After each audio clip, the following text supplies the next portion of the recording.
Nhìn lại lần nước nói cái nước cười á. Bye bye. Bye bye.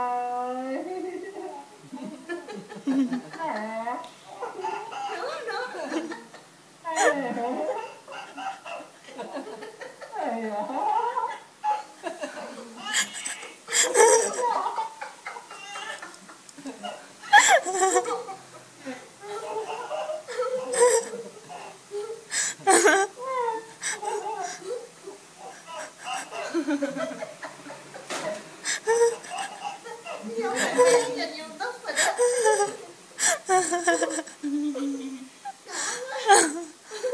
Con mất rồi. Cha nó lùn lên cười nữa nha. Nó mệt mà nó xỉu rồi. Đi ba. Nhanh lên đi lên đi ba. Đợi chút nha con. Hồi trước ba lần nữa nha. Trời ơi, mở cái máy wifi cũng lâu nữa. Rồi. Bye bye bye.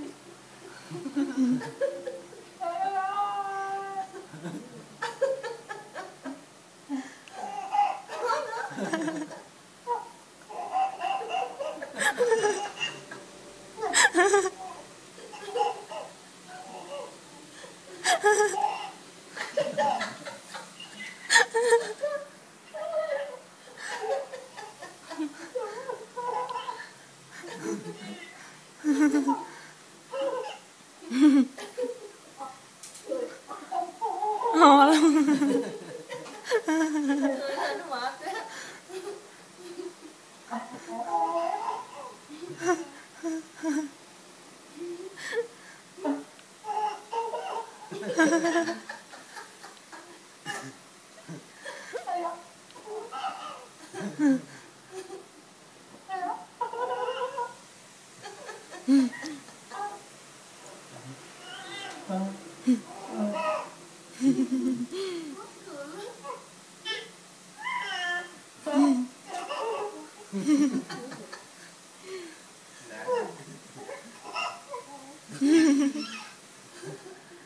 Cha nó đang quay phim đó luôn. Thôi đi con, đừng cười nữa. Cười nước miếng nó bọt. Trời ơi. Bây giờ y như cái thằng nhỏ Mỹ á. Thằng nhỏ Mỹ nó nhìn mặt cái gì cha nó hú lên cái nó cười sắc sắc sắc sắc. Đó rồi 4 tháng rồi nó cười lên tiếng thì nó cười sớm đó. Người ta 8 tháng mà mới cười được vậy, 4 tháng cười được vậy là giỏi không?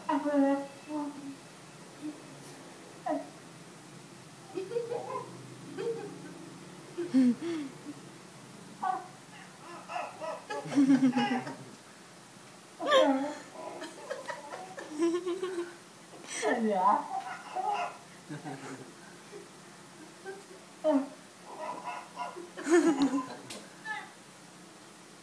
Mệt quá à.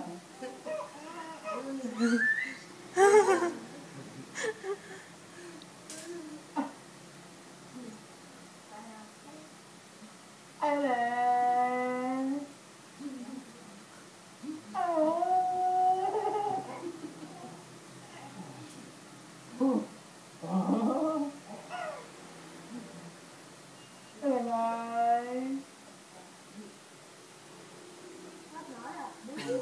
Con còn cười mà còn mở miệng.